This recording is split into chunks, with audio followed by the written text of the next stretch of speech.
아멘. 하나님 말씀 보도록 하겠습니다. 예레미야 47장 2절입니다.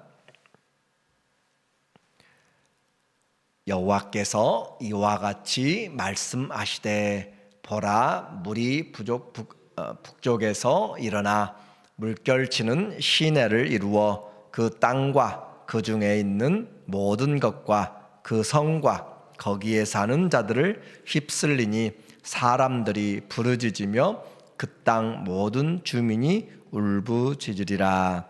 아멘. 오늘은 열국의 심판, 블레셋 심판에 대해서 말씀을 같이 나누도록 하겠습니다. 46장부터 51장까지는 열국에 대한 심판을 오늘 말씀하고 있습니다. 우리는 그 심판을 통하여서 하나님이 열국의 또 모든 일의 역사의 주관자이심을 알아야 된다라고 이야기했고, 또 심판의 도구로 바벨론을 사용하고 있다라는 것을 말했고, 그리고 그 바벨론도 때가 되면 하나님이 심판하신다는 사실을 우리에게 전해주고 있습니다. 역사의 모든 주관을 하나님의 손에서 하고 있기 때문에 우리는 하나님 앞에서 겸손한 삶을 살아야 될 필요가 있어요. 46장에서는 이집트에 대한 심판을 하였고, 오늘 47장에서는 이 블레셋 필리스틴이라고 하는 지금의 팔레스타인이죠. 그 나라에 대한 심판을 하나님께서 말씀하고 있습니다. 605년 갈그미스의 전투는 세계의 역사를 나누는 분수령의 기점으로 그렇게 이야기했습니다. 이집트의 세력이 점점 무력해지게 되었고, 그리고 새로운 바벨론의 세계가 등장하는 바벨론 제국이 시작되는 그런 놀라운 시간이었어요. 오늘 47장에서 이스라엘의 가시 같은 블레셋의 이야기를 하고 있습니다. 블레셋에 대한 경고는 오늘 1절에 보니까 바로가 가사를 치기 전에 블레셋 사람에 대하여 선지자 예레미야에게 임한 여호와의 말씀이라.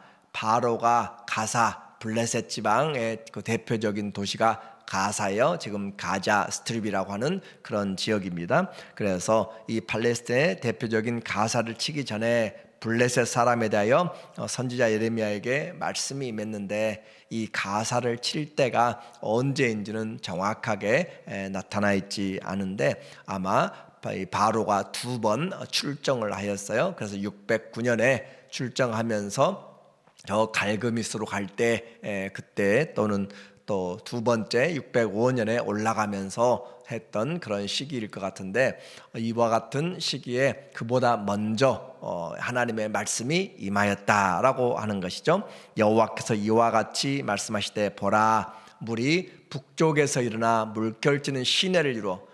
이 물이 북쪽에서 일어났다. 바로 바벨론의 세력을 말하고 있어요. 바벨론이 물이 창이란 것처럼, 홍수로 쓸어가는 것처럼 그렇게 물결치는 시내를 이루어 그 땅과 그 중에 있는 모든 것과 그 성읍과 거기 사는 자들을 휩쓸리니 사람들이 부르짖으며 그 땅 모든 주민이 울부짖으리라 라는 경고를 하고 있습니다. 이집트 왕 파라오의 이 파라오 느보가 그렇게 전쟁을 치루했던 그 전에 나타난 것이에요. 그래서 이와 같은 메시지는 블레셋에 대해서 이야기하는데, 심판, 나라에 대한 심판을 볼 때 우리는 하나님의 공의를 생각을 해야 됩니다. 하나님은 그냥 이 민족이 좋고 안 좋고를 떠나서 그들이 행한 대로 심판을 하게 되고, 가나안 족속들이라도 그 땅에 악이 차기까지 하나님이 기회를 주고 있는 것이에요. 이스라엘 또한 그들의 악이 차게 되고 죄가, 범죄가 넘치게 되면 하나님이 심판하신 것을 알게 됩니다. 그러므로 하나님의 일반적인 세상의 원칙, 그것은 하나님이 공의로 심판하신다라는 것이에요. 이 참혹한 전쟁은 사람들의 죄, 그 탐심의 결과이죠. 그리고 그 결과로 하나님은 공의로운 심판하시되, 이런 전쟁뿐만 아니라 짐승들, 그리고 전염병, 그리고 자연재해 등을 통하여서 하나님이 심판하는 것을 우리는 역사서에서 또 예언서들에서 너무나 많이 보게 됩니다. 블레셋이 하나님을 믿든지 안 믿든지, 세상 사람들이 하나님을 인정하든지 하지 않든지, 하나님 해 뜨는 곳에서부터 해 지는 곳까지 곧 하나님은 온 우주를, 온 땅을 하나님의 손 안에서 공의롭게 심판하는 사실을 우리에게 말씀하고 있는데, 블레셋이라고 하는 그 필리스틴 것은 그 뜻은 속세적인, 세상적인 그런 뜻이에요. 그래서 이와 같은 사람들을 바로 창세기부터 등장하게 되죠. 그래서 아브라함과 또 이삭의 시대에 블레셋 장관이 있는 것처럼 이와 같이 그들이 크레테라고 하는 그 갑돌에서 올라오게 된 사람들인데, 그들이 정착을 하여서 가나안 땅에 아주 큰 세력을 모으게 되었어요. 3절에서 심판이 나타나는데, 군마의 그 발발굽 소리, 군마의 발굽 소리와 달리는 병거 바퀴가 진동하는 소리 때문에 아버지의 손맥이 풀려서 자기의 자녀를 돌보지 못하리니, 전쟁의 참상을, 두려움을, 공포를 우리에게 말해주고 있는데, 이들에게 다가오는 북쪽의 창이라 물처럼 휩쓸어오는 그런 바벨론의 군대가 그 말발굽 소리가 천지를, 지축을 흔들며 그렇게 병거 소리들이 움직여 나가기 때문에 산천이 떨고, 그 놀라운 소리로 인하여서 자녀를 돌보는 것은 부모의 마땅한 마지막까지 하게 되는 그런 모성애, 부성애의 사랑인데, 그와 같은 것까지도 정신 차리지 못할 정도로 손이 떨리게 만드는 그런 전쟁의 두려움이 그들에게 임하였다라고 하는 것을 말하고 있어요. 그래서 이는 블레셋 사람을 유린하시며 두로와 시돈에 남아있는 바 도와줄 자를 다 끊어버리시는 날이 올 것임이라. 여호와께서 갑돌 섬에 남아있는 블레셋 사람을 유린하시리라. 그래서 하나님이 블레셋 사람들을 치는데, 그들이 전쟁의 상황에서 가장 기대하는 것은 뭐겠어요? 도움이 어디서 오는가라는 것이죠. 우리의 도움이 어디서 올 것인가, 그게 중요한 것인데, 그들이 같이 의지하고 같이 동맹을 맺고 그렇게 했던 두로와 시돈, 같이 지중해 연안에 살고 있는 그런 나라들이죠. 두로와 시돈에 그렇게 아무리 지원군을 그렇게 기다리고 구원병을 기다려도 아무런 소식이 없이, 힘이 없이 사라져버리는, 그래서 그들의 소망도 사라질 뿐만 아니라 그들이 올라왔던 그 뿌리를 두었던 갑돌, 크레타라고 우리 성경에는 나타나 있는데, 그 크레타에서 그들이 올라왔는데, 해양 민족이죠. 그곳까지도 하나님이 다 쓸어버리신다. 아모스 9장 7절에는 하나님이 세계 역사를 이야기를 하면서 이스라엘이 저 이집트에서 올라온 것처럼 또 이 블레셋은 갑돌에서 올라왔다라고 이야기하고, 수리아는 키르에서 올라왔다라고 그렇게 이야기해요. 민족의 대이동, 게르만 민족의 대이동, 훈족의 그런 민족의 이동들이 있는 것을 우리는 역사상에서 많이 보게 되는데, 그런 것들을 지금 하나님이 주관하신다라고 하는 것을 말씀하고 있는 것이죠. 이처럼 우리는 알지 못했지만 민족의 기원, 민족의 이동, 민족의 흥망성쇠, 이 모든 것이 하나님의 손 안에서 이루어지고 있고, 그리고 하나님의 공의로운 손 안에서 이루어지고 있기 때문에 우리는 비록 우리가 볼 때 고난당하고 알지 못하고 그렇지만 하나님의 선하신 일들이 이루어지고 있다는 사실을 우리는 기억해야 되고, 그리고 전쟁은 하나님께 속하였고 인생도 하나님께 속하였고, 그 하나님 앞에서 잘 살아가기 위해서는 바로 주님이 주신 말씀을 잘 보아야 되고 겸손해야 된다라는 것을 말씀하고 있어요. 그래서 갑돌 섬에까지, 그들의 본거지까지 하나님이 쑥대밭으로 만들어서 블레셋 사람을 유린하리라 라고 그렇게 말하고 있습니다.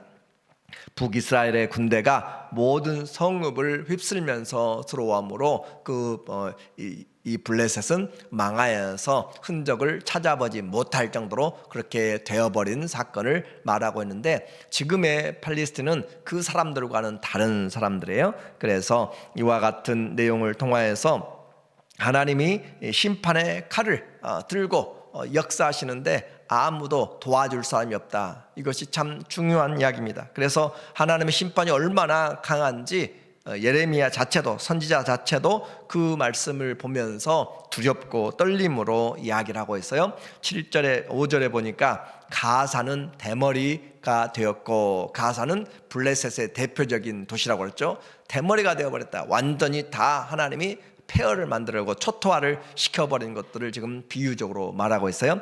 가사는 대머리가 되었고 아스글론과 그들에게 남아있는 평지가 잠잠하게 되었나니 네가 네 몸 베기를 어느 때까지 하겠느냐. 그래서 그들이 남은 자가 있다면 그 어려움을, 그리고 사람이 죽었을 때 그들의 몸을 상처를 내가면서 애통하는 그런 것들을 지금 이야기를 하고 있는데, 이와 같이 할 수 있는 것은 그들이 하는 것이 몸에 애도의 칼자국을, 상처를 내는 것뿐이다 라고 하는 것이죠. 이것은 죄에 대한 철저한 심판을 지금 말하고 있습니다. 그동안에 얼마나 많이 이들이 이스라엘을 그렇게 괴롭히고 또 어려움 당할 때 악한 일들을 했는지. 그래서 6절에 보니까 오호라, 통제라, 그 말이에요. 슬프다.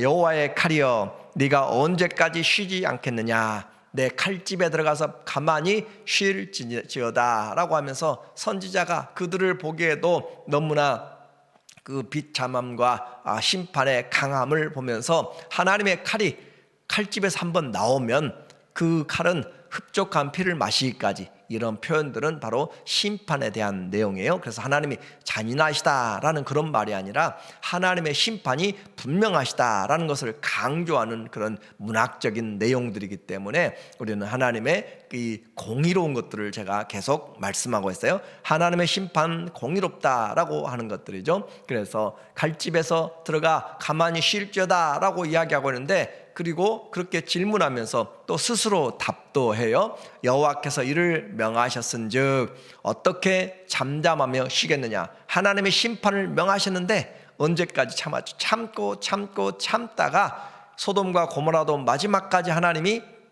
천사들을 보내서 가서 직접 살펴보리라. 하나님이 아시죠? 분명하게 아시는데 천사들이 가는 동안에, 그리고 그곳에 있는 동안까지 하나님이 지금 길이 참고 인내하시고 오래 참고 화내기를, 심판을 더디하시는 것을 보여주는 것이잖아요. 그런데 그와 같이 했는데도 불구하고 그들이 한계를 넘어갔을 때 하나님의 심판이 다가오는 거예요. 그래서 여호와께서 심판을 명하셨은즉 어떻게 잠잠히 쉬겠느냐. 아스글론과 해변을 치려하여 그가 정하셨느니라 하니라. 정하셨다. 하나님이 정한 일은 반드시 이룬다는 사실을 우리는 다시 기억을 해야 됩니다. 하나님이 정하신 일은 반드시 이루어진다. 오 하나님의 칼이여, 언제까지 이렇게 심판하려는가. 예레미야의 그 질문과 스스로의 답을 통하여서 하나님이 아스글론과 해변 지역을 전부 쓸어버리도록 명령을 내렸는데 어떻게 멈출 수 있겠느냐라고 그렇게 대답하면서 하나님의 심판을 말씀하고 있어요. 오늘 블레셋의 심판을 하나님이 지금 이야기하면서 아무도 하나님의 심판이 시작되면 막을 수가 없다. 왕들도 어느 누구도 하나님의 심판에 요한계시록에 되니까 산들아 바위들아 나를 가리라. 차라리 하나님의 그 어린 양의 진노의 얼굴 앞에서 나를 가려주라 라고 그렇게 이야기하지만 산들도 바위들도 아무것도 막을 수가 없다라는 것을 우리에게 이야기하고 있는 것처럼, 우리에게 가장 좋은 기회는 오늘 우리가 회개할 수 있을 때 하나님 앞에 회개하는 것이 심판의 날에 우리를 세워나가는 길이죠. 그래서 지금이 하나님께 회개할 때고, 지금이 구원을 받을 때고, 지금이 은혜 받을 만한 때라는 사실을 우리에게 말씀하고 있습니다. 어느 누가 하나님의 그 공의로운 심판 앞에서 설 수가 있습니까? 오직 그리스도의 피의 옷을 입은 사람들, 주의 보혈의 은혜를 입은 사람들, 주님이 우리를 의롭다 인쳐준 사람들만이 하나님의 그 보호하심의 생명싸개 안에서 보호를 받게 되는 것이에요. 그렇게 우리는 하나님에 대한 회개가 필요하고 그리스도에 대한 믿음이 필요한 것이죠. 그래서 우리는 하나님이 바울을 통하여서도 전했던 것처럼 하나님에 대한 회개와 그리스도에 대한 믿음을 분명히 가져야 심판날에 우리가 하나님 앞에 서게 됩니다.